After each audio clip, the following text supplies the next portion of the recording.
to Drummers Only Radio. Drummers Only is the UK's leading drum shop with store locations in Glasgow and Leeds. Our podcasts are full of interviews, gear reviews, and much more from the unique perspective of a drum shop. The show is hosted by two pasty Scottish dudes who talk real fast. Whoa, slow down there, Braveheart. So here's Chris, the Glasgow shop manager, and Adam, the social media manager. Be sure to like, subscribe, and let's do this. Hey everyone. Hi everyone. Drummers Only Radio episode 30.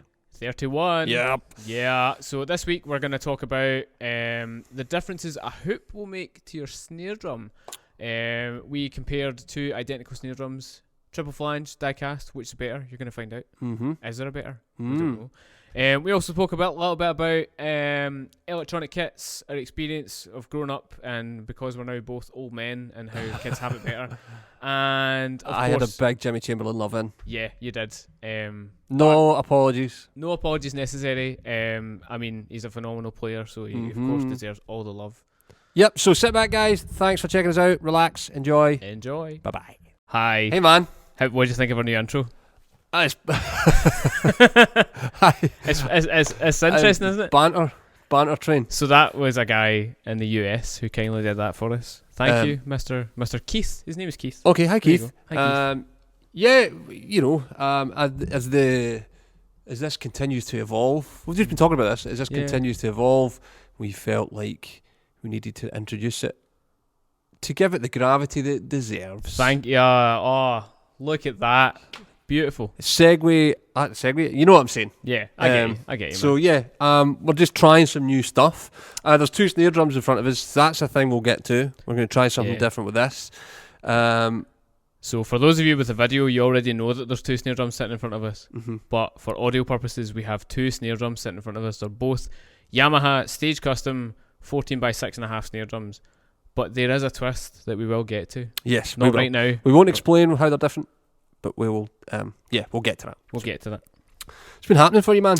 So this week's actually been crazy busy in the shop. Lots of people coming in buying some nice lovely drums. We've had some new arrivals in the shop, such as the wonderful Yamaha Stage Custom Hip. Oh yeah. Have you checked this thing out properly? I mean, the video Yamaha have just put out for this is incredible. So it's Richard Spavin playing on it, isn't it? Yep. And I mean, to be fair, right, I think Richard Spavin could pretty much play on anything and it'll sound amazing. Having said that, I think the drums themselves sound phenomenal. The surprise of the lot for me is the bass drum. It's a 20 by 8. I can't believe how thin it is. I know. It's bonkers, isn't it? But how big it sounds. Yeah, absolutely monstrous. I don't know what the geniuses in Yamaha are doing. You almost said in Japan there. I did almost say in Japan. Well, I guess they are a Japanese company and the team is probably somewhere still in Japan. Yes. But yeah, the production's in China. Yes. But yeah, I don't know what they're doing. It's bonkers, isn't it? Aye, it's really great though. I don't understand how they can get a kit that small to sound that good. I know. I was also, I'm not going to lie, not necessarily convinced by the Snom. I was wondering when we were going to talk about the Snom. The Snom is the 13-inch floor tom also is a snare drum. So it has a snare drum throw off on it and you can take it on and off. Yeah. And Spavin makes it sound magical. It is proper your backbeat, like big ballad. Yeah, absolutely. In it. It is. Oh, yeah, for real.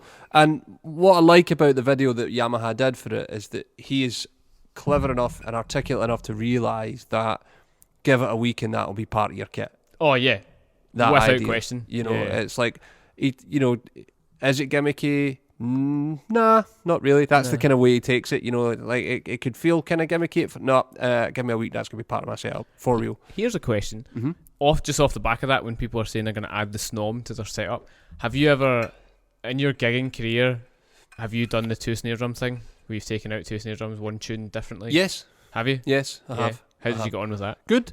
They serve two very different purposes. And I also had my main snare and then one to my left, rather than the Snom idea where one is on the right of you. Yeah. For those right-hand players. And I triggered the one on the left too. Smart. Nice. So when I wanted to do anything kind of dancey, I immediately had a different drum to hit. And it meant, because it was to my left, it's naturally going to be harder to go around the kit to do any kind of fill-in things. So you just don't play them. Mm-hmm. You just play a groove. Just straight up. Absolutely. Meat and potatoes. Absolutely. So yeah, whenever we get back to playing music, I think it might be something that I would carry on as well. I did it once. I did. I had the what do you call it? It's the snare drum that comes with the Imperial Star kit. It's basically just like the matching snare that goes with it. I decided in my infancy it'd be a great idea to take the wrap completely off it, right? Which is a horrible idea. But what I did with that was I used it as like my practice snare, in inverted commas, practice snare. So I put a Remo silent stroke head on it. I then put those rims things, the things that block the rim. Yeah. So I put that on it as well because where we stayed at the time with my parents, drums were not anyone's friend, especially the neighbours. So to try and I like to rim shot a lot. If anyone who knows me, I like hitting the rim. Just all I know is a rim shot. Anyway. That sounds good. Anyway, moving on. So I took this snare drum out gigging, and kind of similar to you, I'd put a trigger on it. But the band I was playing with at the time, we did a cover of "Take on Me" from Yamaha. So I managed to load the snare sample into because it's got like a really distinct that kind of sound. So I loaded that onto there, but it felt so weird because it was a mesh head. Like I didn't have the same response, obviously, to a Mylar head. So it was like I was hitting it and it felt as though it was getting hit super loud, but obviously they had full control over the sample. But it was really cool. Like I liked the whole second snare vibe. Absolutely, it's really good if you play original music as well, if you're creating drum parts, because I tend to find, certainly the way I would do it, is that the snare on the left is higher pitched than the main snare. So when you're coming to like the last chorus, I would maybe switch from that snare to the main snare. So there's more volume, there's a lower pitch, and everything's getting bigger. Yeah. That kind of thing. Nice. I did that with the band Hercules Mandarin that I used to play with. We had a song that was effectively 2 parts. Right. So for the first half of the song, I would play the snare on the left, and then for the sort of coda and the ride out, I would play the main snare, which just lent a bit more weight to the whole thing. So it's cool for things like that. It's amazing. Yeah. So on the stage custom hip, what do you think of the rack tom on that thing? Is tiny. Yeah, it's a 10x5. Is that what it is? 10x5. Wow. Yeah, because it's a 10x5, a 13x8, a 13x5 snare, and a 20x8 bass drum. Bass drum. I think just generally the kit's great. I think it's every part of Yamaha. I think it's every dollar and cent that it costs is you're getting very much a Yamaha kit. Very much so, yeah. The quality of the sound for what you're paying, the quality of the finish for what you're paying, all that stuff. Yeah, it's absolutely brilliant. I think they've really nailed it. I like that they went a different direction with a micro kit rather than make it a 16-inch bass drum. By like 14 or whatever, they've just let's make a kind of real bass drum and just condense the size of it. I really like that. I think it's really smart. Do you think that'll affect how you play it? I think people will play it. They won't. It would lead me to not compensate for having a smaller bass drum, so I probably wouldn't hit it as hard. Right. Okay. I would probably play it like a normal bass drum. Okay. And if you noticed I don't know if you noticed on the Spaven video, they didn't port the bass drum. Yeah, I noticed that. Yeah, the microphone's actually outside it. I think you'd get away with that with a shell that thin. Yeah. I think there's nothing in that drum either on the video as well. No, it doesn't look as if there I is. would be really reluctant to put anything in it and port it. I think you would just.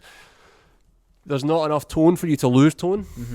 You know what I mean? There's not enough sound for you to lose any, and you would move air super quick. Yeah. Oh, it sounds so beefy, especially in that video. It sounds absolutely monstrous. So I think well played. Another hit for Yamaha over the last few years. They've just knocked hit after hit out product wise. Hip after hip, you could say. That's what the 5th or 6th product they've brought out. That's magic. Yeah, it's just amazing. Yeah. I mean, they're really. I mean, straight off the bat, I'm thinking combo platter with that, with the EAD10, cross-down hardware.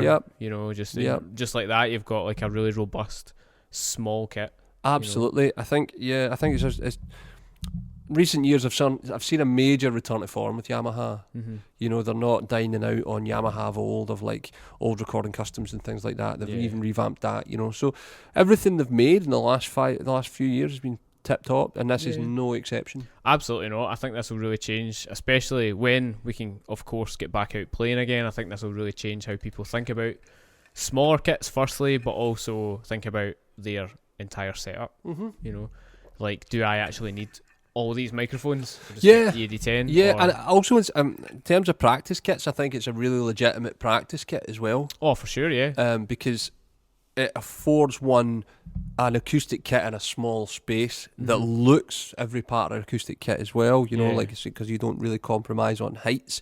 And it means that your 10-inch tom is roughly going to be where you would play it normally on a normal size bass drum, and you don't have a massive gap between the bass drum and the rack tom. Sure, yeah. I think that's, for me, I think that's what puts a lot of people off micro kits. Yeah, I would agree. You know? And you played one for long enough, so absolutely, you're effectively an authority. Yeah. You know? But I'm a micro person, so that also helps.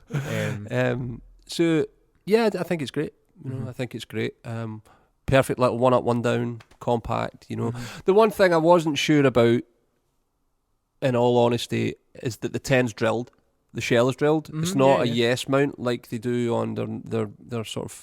Oh, neither it is. You're right. You know, but they did that years ago before the yes system came out. That was how they mounted the drums. So they're no stranger to that. So they know how to do it. You know, and it does well. Yeah, it doesn't affect the sound of the drum in any way. You know, so it's the kind of thing I would have at home, man. Absolutely, I've thought that as well. You know, in favour of getting rid of my DTX, I would maybe do that with some mesh heads and triggers, because the hoop is okay to take a trigger. You don't have to you know how in some of the smaller bass drums you have to put double hoops on and things, you know, depending on how mesh heads and triggers behave, yada yada yada. I think, you know, a TM2 and one of them for home, absolutely, and some low volumes, and we're all singing, all dancing. You know, it's not going to take up any more room than a DTX. No, not at all. You know, and it'll probably be more fun to play. Oh, absolutely. Arguably, yeah. Absolutely would be more fun to play. You know, I would probably play. I haven't played my DTX in a while, but yeah, you know, it would be more fun to play. Much more the thing. You know, much more realistic. So yeah, I think it's just amazing. Like, and I'm sure you'll agree. You've obviously been in the kind of, I suppose, drumming industry, especially the gear side of it, for much longer than I have. And I think it's just awesome seeing inventions like this come out, with people just kind of not reinventing the wheel. That's the wrong phrase, but just like inverting things differently, you know. Like with Yamaha, they wanted to create a micro bass drum, so instead of doing the conventional, let's just make the size of it smaller, diameter wise, they're just like, well, no, let's just flatten it a bit and just get a conventional sound. Like, I remember when I was a little bit younger and low volumes first got introduced, or Zildjian's version of the low volume, and it just blew my mind. I was like, now I can actually practice with cymbals at home, because for me, when I was growing up, obviously the drums were loud, right? But there was a way of at least controlling those. The only way of controlling cymbals was either not use them or put like the kind of, you know, the lame little silencer pads on them, which by that point it feels like you're hitting a bin lid, you know, or a trash can receptacle lid. Absolutely. I think mesh heads and low volume cymbals have literally changed the practice game. I wish they were around when we were kids. Oh, for sure, man. I would have been able to play the drums way more at home than I would have as it stood, because I was very much like you. The neighbours did not have a great relationship with my drum kit. So, and even like, you know, when our parents come in and they're buying a kit for the first time, we have a lot of people who are on the fence as to whether or not to buy an acoustic kit or an electronic kit, for precisely this reason. Yeah, exactly. You know, if you have a couple of kids at home, and one of them is taking exams and the other one is playing the drums, whilst they're studying, you know, it's going to cause friction, it's going to cause tension. If you've had a rough day at work and you come home and someone's beasting a drum kit, you know, there's a lot of things to consider. Doing their best Smells Like Teen Spirit impression. Absolutely, and so they should, you know. But having mesh heads, low volumes, do away, man. You know, you're really not going to wind anyone up. You know? Exactly. Wonderful game changers. Yeah, the mesh heads as well. Like, I remember me and my dad vividly trying to find an alternative for years, because I just got fed up of using the silencer pads. And I was like, man, this is lame. Like, is this what drums is? You know. And I remember I was on the internet one day and I just happened to flick past, like, I think this might have been NAMM, I want to say 2014, 13, something like that. Anyway, it was the year Silent Stroke got released, and I was like, oh my god, that's it. That's it. Straight away, we ordered a set, you know, and like the difference was just unbelievable. I mean, it's like, wow. I remember not even being able to get silencer pads for the first wee while. Oh man. So it was T-towels. Old school. It was old school. Yeah. At least they gave you a little bit of tone. Yeah. But then you put a silencer on and you couldn't really hit the snare. It sounded kind of lousy, and you know. But then it became, well, at least I get to play. Yeah. It's like this or not playing at all. Absolutely. And if it's not playing at all, I'll take the kind of the other alternative. I'll take a way to make the kit quiet. Yeah. Actually, for a little while in my house, my kit I couldn't set my kit up at all, so I just had to use pillows. And I was like, even this is, well, it's still loud, because at that point I was using Travis Barker sticks. So I was thinking I was Travis Barker just playing away. Obviously nowhere near like him. But even that was like better than nothing. You know? Yeah, I think the kids that are really into it, they find a way. Yeah. Even if it's just a practice pad. You know, they find a way to get the practice done, or get to play. Maybe not even practice, but get to play. But even like electronic drums, the difference in electronic drums for when, I mean, I must have started playing the drums, let's work this out in my head, 93. So the difference in electronic drums from 1993 to now is... Oh, it's bonkers, ridiculous. isn't it? I might actually, as an exercise, go back and see if I can find some old Yamaha catalogues of what kind of electronic drums were around in 93. I don't even think Roland had started making drums yet. I know the 808 and the 909 were around because a lot of the old rave bands would use those drum machines back in the day. But I don't think Roland had even really started making V drums yet. I think they were just about to. I think it was, I want to say, I might be wrong, but I want to say like 95, 96 is when they started making V drums. So for the first couple of years I had super limited options, you know, and the only kit I had at home was the kit that belonged to my dad, so that was in and out all the time because he was working, he was a gigging musician, so sometimes that would be in the house and then sometimes it wouldn't be in the house, so you just get a little bit of practice done, then he has to take the drums away, and you know, that was how it was. You know, I'd imagine electronic drums hitting those pads would have been like hitting concrete. Absolutely, you know, so didn't even have that option, you know. So the practice options now are tenfold, man. Listen to us, we sound like a couple of old man back in my day. No, totally. Like, I remember when I was younger, I had like my dad got the best electronic kit that he could afford at that time. Do you know what it was? I think it was an Alesis kit. Of some kind. I don't even think it was a very expensive, because I think they had at that point there was like they were doing DM10, I think, which was like the really at that point high end, which was like it had like real looking cymbals. God. Sure. Whereas this one was like kind of the cheaper line, and it did feel like the pads. Bless him, do you know what I mean? That was all we could afford at the time, but the pads felt like you were hitting a table.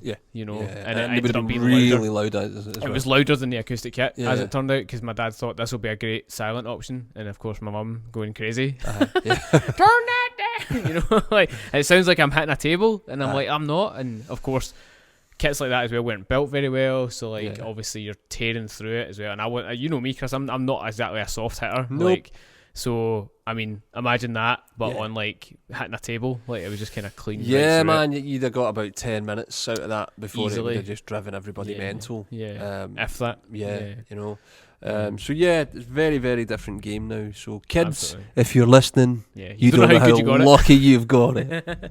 They also, I mean, you should take out, if you get a stage custom hip, like take it out busking, take it out. Practicing whatever, you know, because kits like that are great. I can honestly see in about a year's time, loads of gigging musicians will have that kit. I think so, because it meets an amazing price point. It's not expensive. You get 4 amazing sound, technically 5 if you count the Snom as 2 different drums.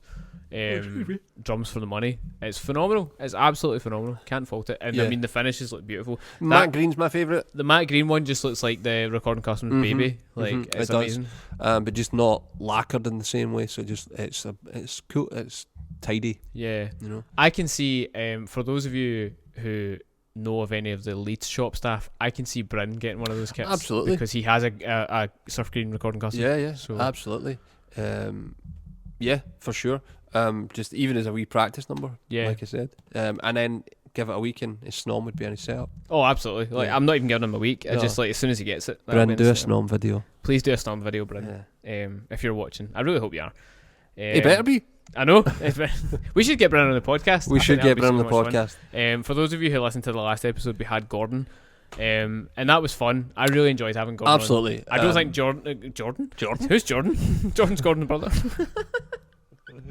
I don't think Gordon was quite ready for the podcast experience in the way of like how we present it. Maybe, I don't know. I think he enjoyed it though. Yeah, he's currently on a long weekend, so we can't even ask him.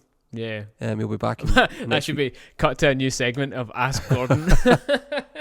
But yeah, he had some great insight to offer on all things sort of live engineering, on the relationship of drummers and bassists and all these things. Yeah, it's great. So if you're listening to this podcast in a random order, it's episode 30 with Gordon Ferguson. He talks all about mic and drums. He talks about a whole lot of different experiences he's had playing live as a bass player. He's not a drummer. He's not a drummer. He's not a drummer. But I think, do you know, since we released that, I think a lot of people have had a lot of positive comments about it as well. Absolutely. You know, there's a common misconception that because we're called drummers only, we don't like anyone else, but that's not true. Yes, no, that's not true. That's who do it? They're on to me. Run. But no, I mean, I can attest that he's an amazing musician. Oh yeah, big time. Because I've been able to play some gigs with him. I've seen him play as well. I can't believe we never talked about this actually.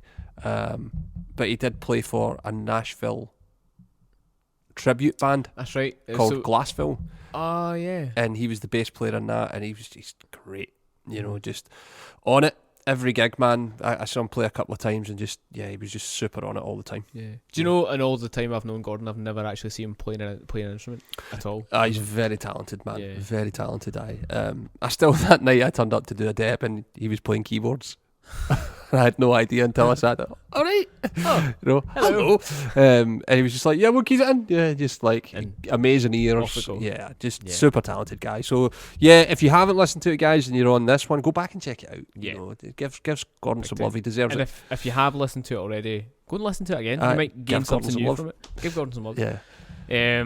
That website doesn't just happen. I know, yeah. You know, we should also the website fairies do not just appear. No, they don't. It's not like putting money in the meter. You know, he works damn hard at ensuring our website is together and active and running quickly and all that stuff. So yeah, kudos. Yeah. So that obviously brings us up to what's been happening this week in the shop. We've got a sale running currently right now. So that'll date us. That will date us. Yeah, that'll date us. But probably by the time people listen to this, it either is running or not running. COVID will date us as well.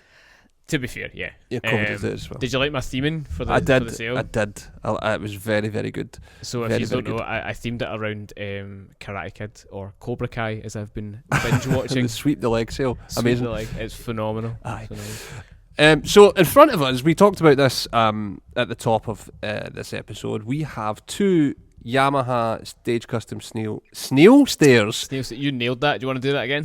In front of us, we have 2 Yamaha Stage Custom Snail stairs. Snail stairs. That's Neil Stairs, his brother. So what we decided to do with this is about a year or so ago, maybe longer, I wrote a blog post before Adam. In fact, it'll be longer than that because it was before you were working here. So it was a couple of years ago. I wrote a blog post around the theme of how to change your snare drum without changing your snare drum. So the 3 key elements I found to be true outside of the shell are hoops, heads, and wires. So we decided to take two identical drums and put two identical heads on them, but we've changed the hoops. So the drum that is on my left is the drum right out the box with an ambassador coated on it, which has triple flanged hoops. And the drum that's on Adam's right is the box, but with die-cast hoops on it, top and bottom. Now, the caveat is that these are not Yamaha die-cast hoops. Yamaha die-cast hoops are slightly different from regular die-cast hoops in that they are aluminium and not steel. These are steel die-cast hoops, and in fact, they are pedal steel die-cast hoops. So, yeah, we're going to play a little bit of each drum just so that you can hear how changing just a simple thing like the hoops will really affect the sound. Now, the way I tuned them is I got the bottom heads roughly to be the same, and then I used exactly the same method for each top head. I got them to tension, and then I basically put half a turn on each one. What was really remarkable is how quickly the die-cast hoop version came to tension versus the triple flanged hoop. Yeah, you know, so because the die-cast is obviously heavier, isn't it? Absolutely, it's heavier. So you're going to notice a few things. To me, I think the die-cast is just much more articulate. It gets to the core of the sound. There's less ring. Yeah, it's much drier. Yeah. Yeah, which I don't know why surprised me. Well, I think obviously the weight of the hoop would dry, in my opinion, or my thought process is the weight of the hoop would dry out the drum a lot. You're absolutely correct, and I should know that, but it just was surprising to hear them side by side. Yeah. Is this the first time you've done a comparison like this where it's literally been two of the same drum? Yep. Yeah. Yep. It is. Wow. It is. So yeah, the first one I'll play the one with the triple flanged hoops, and then Adam, because it's beside him, can play the one with the die cast hoops. So here goes.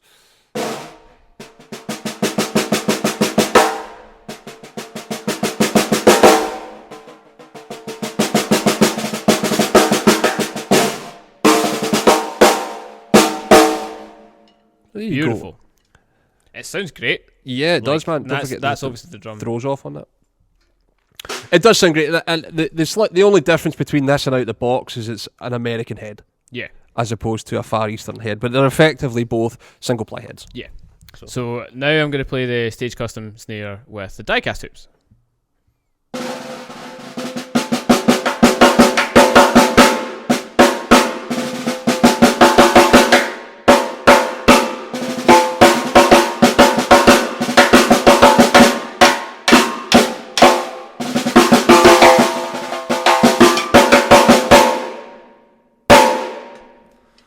Ooh. Yeah.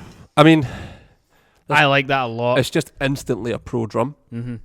Instantly. Like, it's a very, very different machine with those hoops on it. It's interesting as well because usually on those kind of, I guess, lower end steel drums, there is that ring to it, you know. But I'm actually quite blown away by how much the die-cast hoop's taken that away. Yeah, the crack. There's no dampening on these drums either. It's worth mentioning. Correct. Yeah. There's like a mid-end crack there. It becomes like this backbeat machine. Oh, big time! Yeah. I think, and this is without bagging this drum because it's amazing for the money. What is it, like 120 quid or something? Something like that. Crazy. Yeah. So it hits a price point, and I think what people must understand is it hits a price point. It gets you. I mean, it's a 10 lug drum. Firstly, for that kind of money, it's really solidly built. But in order to hit that price point, there's only so much they can do, which is why it comes with triple flanged hoops and not die cast hoops. Yeah. But the minute you put a die cast on the top, or on its top and bottom, it's just a different thing, different animal entirely. Big time, yeah. I would love to hear what it sounds like with a die-cast hoop and maybe a thicker head on it, like maybe an Emperor or absolutely or something. Yeah. I mean, that could be another thing we do, where we do the same thing but we change heads. And I think it would be really, really loud. Oh yeah, big time. This is the kind of, I can see like with the die-cast hoops on it, I can see someone who plays a lot of rock music who really needs to cut through and hit hard. Yeah, absolutely. It's like it's got Big Dave all over it. Oh yeah, absolutely. You know, it'll stay in tune because of the weight of the hoops. You know, and I think you would probably pay about 80 quid a hoop Die-cast hoops are expensive. Yeah. They're not cheap. But that still brings that drum 80s 160. Brings that drum in at under 300 quid if you had die-cast hoops, which is bonkers. And it sounds like a well more than £300 drum. And what it also gives you is another drum. Yeah, exactly. So you have two snare drums. So you have the same drum, and you can do, depending on what it is you need to go and do, if you need something to be a bit more sensitive, because the die-cast hoops take away a lot of the sensitivity. Yeah. So the triple flange hoops, because the drum's a little bit more open. And what you can't see on the camera is that the triple flange, because it needs to be, to get to the same level of tension, you end up just putting a little bit more turns on the key. It brings the hoop closer to the head. There's much more space between. I was going to say that's strikingly the head and the hoop. The first thing I noticed, certainly, and obviously it's unfortunate you can't pick this up on the camera, but there is you can at least fit almost up to the top line of your finger between, whereas on this you can barely get your fingernail on the triple flange version. Can I borrow a stick, please? Of course you can. Because you'll need one. Okay. We never did a rim click. We never. You're right.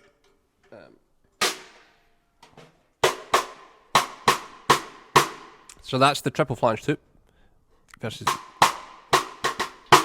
And then here's the die-cast hoop.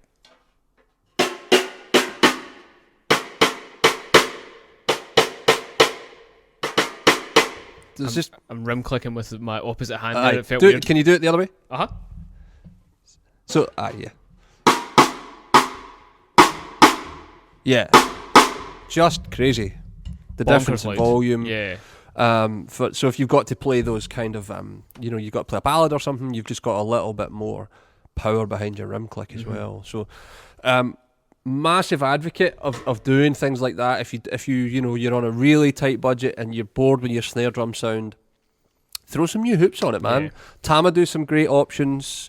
We should have, if we could have at some point, we could have done an S hoop too. So that's maybe for next time. We'll get S hoops involved, and the S hoops are like a hybrid. They have the I don't know what I tried to say. Rigidity and something else it's like a combo platter between die-cast and triple flanged. A bit flatter as well on the top. It's worth pointing out with these two drums that we have in front of us that they basically are as standard, other than obviously one having a die-cast hoop. So they still have the same wires that would come with it as well. Yes, they do. So I mean, and bottom head. Can you imagine with the same drum with obviously the die-cast hoop on it, but a set of pure sound wires on it? Yeah, man, some twisters or some wires. blasters or something. Yeah, just really, because obviously with the weight of the die-cast hoop, obviously it takes a lot of the sensitivity of the snare away, doesn't it? Yeah. So with twisted wires, you're obviously getting double the wire for your money, or even super 30s.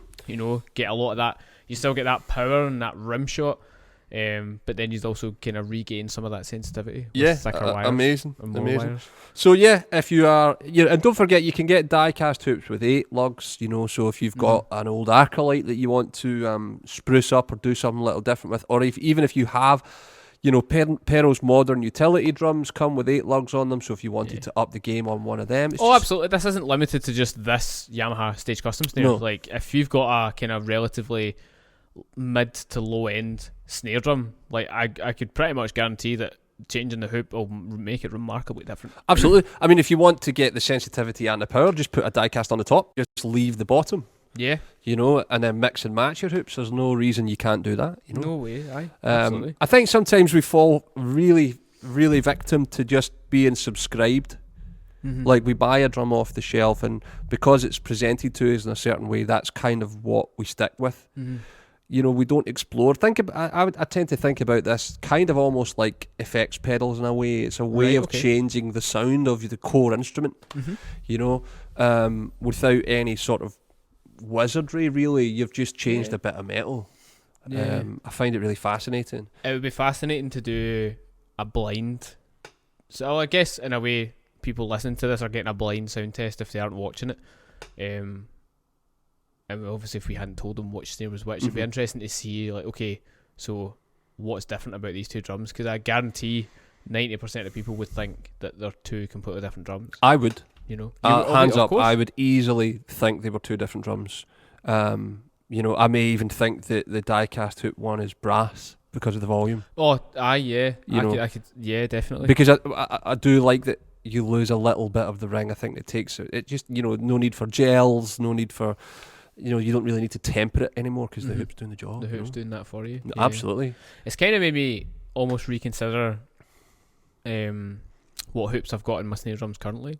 Well, we talked about this as well. If Adam and I had used our brains, we would have both brought. We both have a Yamaha brass drum that's the same size, and mine has die-cast hoops, and Adam's has triple flanged. But then we realised that this was another way to show that you can do this on a budget if you don't have 400 quid to spend on a snare drum. Of course. But obviously, it goes without saying, if you change the hoop on an already expensive snare drum, it's just going to amplify it even more. Yeah, or why not put triple flanged on a die-cast? Oh yeah, big time. We've gone one way, but there's no reason you can't go the other way. Because we should do that. I'll bring mine in, you bring yours in, and we see how those drums sound. Yours is going to probably be more open. Yeah, more sensitive. Yeah, big time. Yeah, man, into it. It's really cool. I think we should do stuff like this more often. Yeah, absolutely. This was kind of a trial to see if this would work on a podcast format. Of course, everybody, please let us know if that is the case. Because that would be awesome if it does translate well. Provided that we have the garments in stock. If there's anything you want us to look at, then we can. If you're on the fence about something and you want sort of us to chat it through and put it under the microscope a wee bit, then we'll figure a way out to do that. Yeah, of course we will. I just totally lost a train of thought there. I had a train of thought in my head, and it's departed the station without me. Choo choo. Yeah. It'll come back to me. Oh, that's what it was. Jimmy Chamberlin brought a new record out this week. Did he really? Yeah, his Jimmy Chamberlin Complex brought a new album stroke EP out. It's called Honor, and it's great. Yeah, really? It's amazing. Aye. I take it it's Jimmy playing on all. Yeah. He so it's his band. So it's kind of jazzy fusion. There's no singing on it. It's all instrumental, saxophone, guitar, bass, drums, keyboards. But he's just every bit Jimmy Chamberlin on it. How many tracks are in it? I will reveal this right now. I think it's 6. 1, 2, 3, 4, 5 tracks on it. 5 tracks. Have you got a favourite? The first one's called Integrity. It's wonderful. What's the kind of idea behind it? Well, I think actually I've read a little bit about it, and the tracks are all named after and the albums or the records named after things that he values. So the tracks are called things like Commitment, Integrity, Grace, Service, Humility, and the album's called Honor. And I think these are things that he values in people, and values in music, and that's what he sees music as having. He's quite a deep guy, Jimmy Chamberlin. Yeah. You're a big fan of Jimmy Chamberlin. I think he's the greatest drummer in the world. He's my favourite drummer ever. And this is another. He proves it again because he just plays his ass off, and he's instantly got a sound. That's what I think we've spoken about this on the podcast before, but he's instantly got a sound, man. It's instantly him. The way his drums are tuned, you can just hear it. He's fantastic. So if you had to pinpoint a single, if you will, off that album, well, the first track, I think, because of the way it builds from this like really basic bass riff. It's kind of mid-tempo. By the end of it's just kind of bonkers jazz fusion chaos where they're all going raj. Bonkers jazz fusion chaos. Yeah, that should be on the cover. Yeah, and he's like, what I love about it is he's unapologetically rocking out. It's not like he's not tippy tappy. Yeah, he's slaying. He's and that's what I mean. He's every bit Jimmy Chamberlin on it. He's like. Boy takes names, he hides for nobody, which is one of the things about it. That's why you should approach music with these things: commitment, integrity, honor, humility, all that. That's the whole bag, Is there any tracks that you would consider album tracks or growers? I know when I listen to obviously an album, there's maybe a song that on first listen through, I'm like, I've only listened to be fair, I've only listened to it twice. So I don't know the music well enough yet, but I think actually just overall it's a grower. Yeah. Just because it's a different direction for the band. Right. Okay, right. They've done. The first time he brought an album out, there was some singy songs on it with Billy Corgan was on it and Bruce Dickinson was on it from Iron Maiden and things like that. Where there was a little bit more sort of attainable music for people, that it wasn't too far outside, you know, like, because obviously his history is one of the biggest ever rock bands, so I think he was a bit like, maybe I can't go too bonkers yet. The last album was the other way. It had acoustic bass on it, and it was a bit more jazzy, and this one is just kind of put your hands together, so I'm still getting used to the music. This one has a couple of the guys from the band Knee Body on it. Okay, right. So Ben Wendell plays saxophone and Adam Benjamin plays keyboards. Adam Benjamin was on his first record. Right. I'm nerding out here. Adam Benjamin was on his first record, but he wasn't on the second one. Now he's back playing like electric keyboard and Rhodes. And then there's a guy called Sean Wolstenhume plays guitar, and Billy Moller plays bass, and Billy Moller was on his original record. I think he's been on every album he's done. I think him and Billy Moller are like bros now. Man, Jimmy Chamberlain's album's getting a free plug here. Totally, go listen. It's on Spotify. It's 25 minutes long. There's only 5 tracks on it, and you might like it, you might not. I really love it, but I'm a big fan of his playing it. It's no secret in Drummers Only Towers how much I love his playing. Yeah, so it's for fans of like it's fans of Jimmy. No, man, you know, you're not going to get super 3.5-4 minute rocking songs on it. It's not going to be like that. They're like, it's 5 songs, it's 25 minutes long, so they're an average of 5 minutes for a track, you know. And it's you know, it's instrumental, it's jazzy fusion. So it's fans of fusion, it's fans of rock, fans of Jimmy, really. Fans of Knee Body, those kind of bands, you know. Electric bass with effects on it, and that kind of pattern, you know. Kind of weird stuff. Yeah, a bit less mainstream, you know. I was going to say, with Jimmy Chamberlain, he had a signature snare drum, that's right, from Yamaha. What hoop did it have on it? Do you remember? Was it had a die-cast hoop on it. Die-cast hoop. Yeah, it had, but an aluminium die-cast being Yamaha. Okay, right. Well, fair enough. Effectively, it's the 45.5 recording. Oh no, steel. It was like, it wasn't a chrome steel, right? But it had a die-cast hoop on it. Okay, right. You know, so yeah. Like the new kind of recording custom steel, but put a die-cast hoop on it. Yeah. But he plays the 6.5 aluminium recording custom. Okay, right. And a hybrid maple. Wow. And he's gone to Istanbul as well. He plays Istanbul Agop now. Oh, cool. So I think he plays an Epic Ride, a 22-inch Epic Ride, and some 30 anniversaries and some odds and sods. I know he's got like an Agop signature China and things like that. You know, so he likes them dark. You know, we should maybe do an episode one time of like drummers that we like and talk about the rig. Absolutely. Yeah.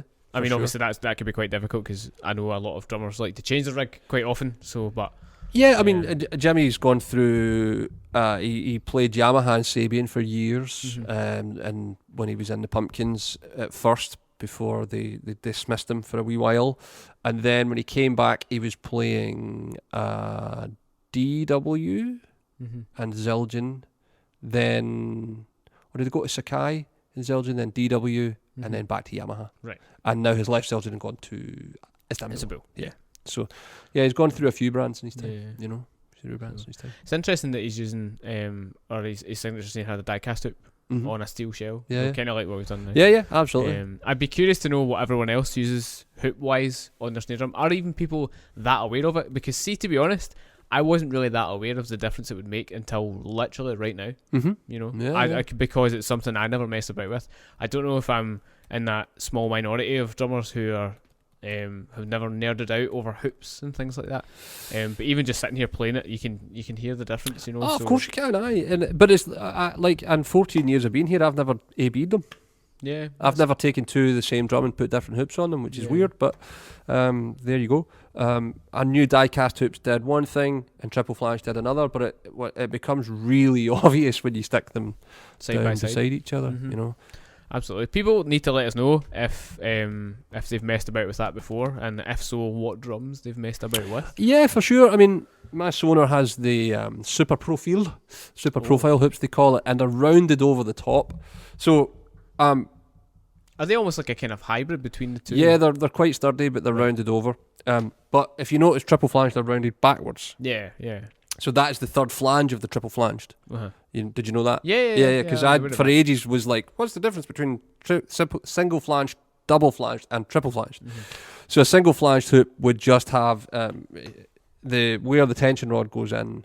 It would have one flange there, and then it would typically have claw hooks rather for the lugs, and it would be straight up and down. So they do the kind of stick chopper thing. Yeah. Then the double flanged hoop has both parts where the tension rod goes in is flanged, and then triple flanged has those and the flange on the top to save your sticks, because they were still chopping up sticks. Yeah. So yeah. But yeah, I didn't, for ages didn't know the difference. And, just took it as a thing. Yeah. It's just fascinating how much a difference it actually makes. We should do it with a wooden drum.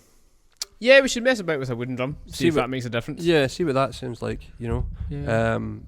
Maple or birch or something, maybe, I don't know if we have any 8-lug die-cast hoops in, and we could have done like a stage custom or something, another cheap guy. It's not too expensive, Yeah. Awesome. Yeah, so we'll call it a short one this week. Yeah. Where can you find us? So we can be found 24 hours a day, 7 days a week on drummersonly.co.uk. Thank you to everyone who listens to the podcast. Yes. Please make sure you subscribe. Leave a little review if you. We like 5 stars around this house. Totally. That makes a difference. It does make a difference. Generally, it gets it higher in the ratings. People see it more. Yeah. So feel free to rate 5 stars if you feel so inclined. You can find us on Facebook, Instagram, Twitter at Drummers Only UK. Of course, we are physical shops. You can find us in Glasgow and in Leeds, as the title sequence told you that probably. You were going to say something there. I was going to remind people that we have a forum on Facebook. Yes, we do. We've got our own Facebook group, so it's called Drummers Only Forum. So we like to do regular giveaways on there. The past couple of weeks we've given away some merch and some snare weight, and so things that are handy to a drummer. Absolutely. And it's a good way to come and get some friendly advice from some of the people that are on it and that kind of thing. Yeah, absolutely. Plus it's a place to just share all your drumming loves and desires. Maybe you want to share your rendition of the triple flange versus diecast comparison that we've done today. Always welcome on the forum. Of course, you can find us physical shops, Glasgow and Leeds.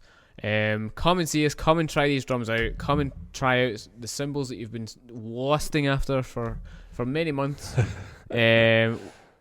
Drop us an email as well if you have any questions. Maybe you want a custom spec, a lovely SQ2, or maybe you want to custom spec some SJC custom drums. We just recently dropped a video on the custom SJC snare drum. And we have the TriStar one, the Maple, baby. And it's beautiful. Yep. Thanks guys, and we will just see you next time. See you next time. Bye-bye.